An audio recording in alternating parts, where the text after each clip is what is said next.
So this is where kind of it all starts. This is the torque converter. It's connected to the engine. When the engine spins, this whole thing spins with it. It's bolted to it. In a manual transmission, the mechanism for connecting the transmission to the engine is mechanical, the clutch. There's a mechanical connection between the clutch and the engine that ultimately turns the wheels. But in an automatic, it is not mechanical. It's fluid. This is actually called a fluid coupling, meaning that it's filled with fluid. As this spins with the engine, it turns a turbine via fluid, and then that fluid force gets transferred to the wheels. That's the reason why you can stop at a stoplight and the engine doesn't stall, because it'll just keep turning the fluid, and that doesn't put any strain on the engine to cause it to stall. The next major part to the automatic transmission that almost every automatic transmission has is a planetary gear set. And these three gears together are a planetary gear set. This one is the ring gear, because it's the gear that's the outer ring of the whole set. This one is the sun gear. They call it a planetary gear set because it has a center gear, and then it has little planet gears that go around it. And that's what this is. This is the planet. This is the planet carrier, and these are the planet gears. So altogether, this makes the planetary gear set. So sun goes into the planetary carrier, and you can see that when I turn, see how the planets rotate around the sun, right? You get it? Alright, so now the planet carrier with the sun goes into the ring gear. And this whole assembly, this is the planetary gear set right here. This is how the automatic transmission gets its different gear ratios. In a manual transmission, there are separate gears for 1, 2, 3. Each gear has its own physical gear. But in an automatic, that's not how it works. They use these planetary gear sets to make multiple gears. The way it does this is it will hold one of the components steady, either the sun, planet carrier, or the ring. It'll hold one of them still and allow the other to rotate around it, and that will change the gear ratio depending on which one you hold still. Here's an example of how it does this. If I hold the planet carrier, this guy, still, and allow the ring gear to turn, say my input is the ring gear and my output is the sun gear. Well, if you look, if I turn it to the left, well, my left, do you see how the sun goes right? Opposite direction. So this would be something like a reverse, right? The engine is turning one way all the time, so the transmission will then hold the planet carrier still and allow the power to be transferred to the ring gear, which then will go through the sun gear to the wheels. See how it's turning the opposite direction? Depending on which one you hold still changes the gear ratio. If I hold the sun still, it's all different. What the transmission will do is it will use maybe 2 or 3 of these sort of daisy chained together to get different gear ratios.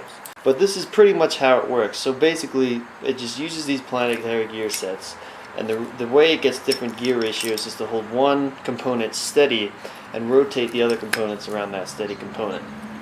So the next question is, how does the transmission physically hold these gears still, and what regulates that? And that's next. So here's an example of what I was talking about. This center shaft ultimately connects to the ring gear of the previous gear that I showed you. When the transmission is in one gear, this is spinning. Maybe even the whole thing is spinning. Now, if the transmission wants to hold this component still, one way to do it is with a band. This is a band. It'll go around here, and when the transmission wants to hold it still, it'll squeeze it and then hold this drum still. And that's one way of holding different gears still, is by using drums and bands. The other way is by using clutch discs and steels. And these are the clutches and the steels. And the way these work, steels have teeth on the outside. And these teeth, in this particular case, are splined to the actual case itself. So these steels never rotate, they're just sort of floating there. Between each steel is a clutch disc, and as you can see, they have teeth on the inside, but not on the outside. The way these work is they'll be sitting, it'll basically be somewhat like this inside the transmission, where the clutch disc is between the steels. These clutch discs are splined to some gear, one of the gears inside the transmission. They are actually splined to this gear. They go on these gear teeth. The clutch discs sit. The rest position, these clutch discs are just floating. They're floating in the fluid. The gear is allowed to spin. If the gear wants to spin, it'll spin because there's nothing holding these clutch discs still. Now, when the transmission wants to hold that gear steady, there will be a piston that squeezes all these clutch discs together. And when it squeezes that, remember, these steels don't spin. So it'll lock the clutch discs to the steels, which in turn will stop them from spinning.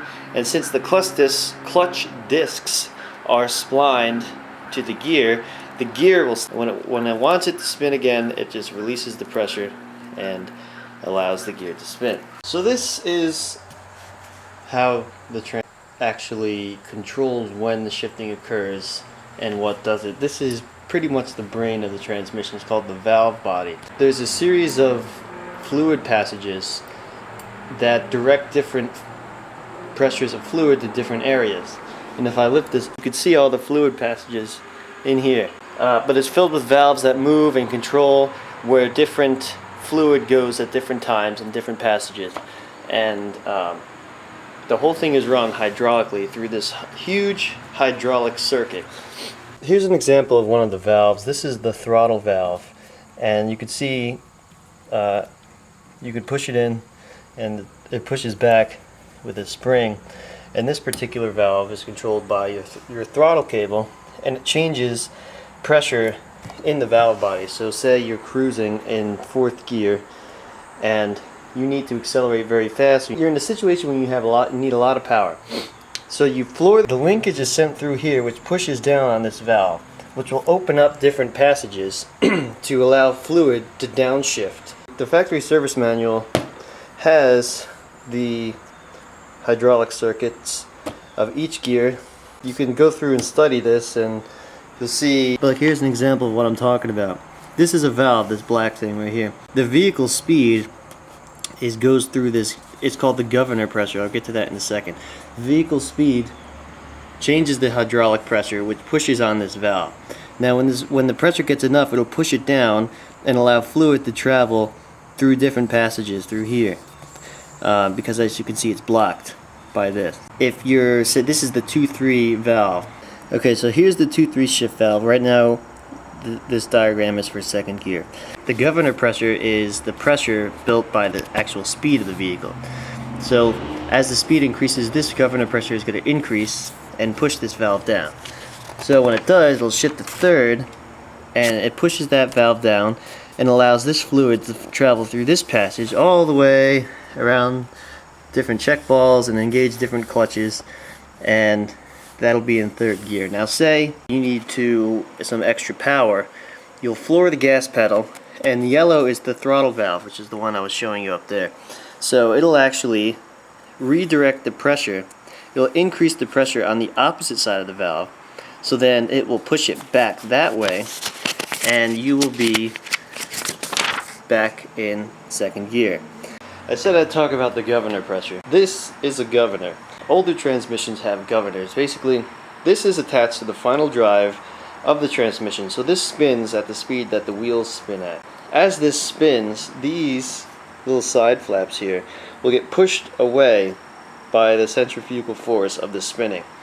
And as they get pushed away, it will open up a passage in here which will increase the pressure to the governor assembly, therefore increase the governor pressure, which is that blue line in the last scene. Now this goes into your speed. The speed sensor sort of counts the two teeth going through each second and gives you your speed on the dash. Older transmissions have governor assemblies. Newer transmissions, it does not have a governor assembly. The governor pressure is controlled by a solenoid. The computer will read the speed sensor, and which is pretty much just exactly this, but without this whole gear thing. And according to the speed, it will adjust the pintle width in and out of the solenoid and adjust the pressure from the governor. This is a servo. This is pretty much just a piston, and what will happen is this will be in the case, and when the transmission wants to engage the servo, it will fill the chamber behind this with fluid, and then this shaft will push in, and this particular servo engages that band that I showed you earlier. It'll push on one of the sides and it'll squeeze the drum. In this particular transmission, this is also an accumulator.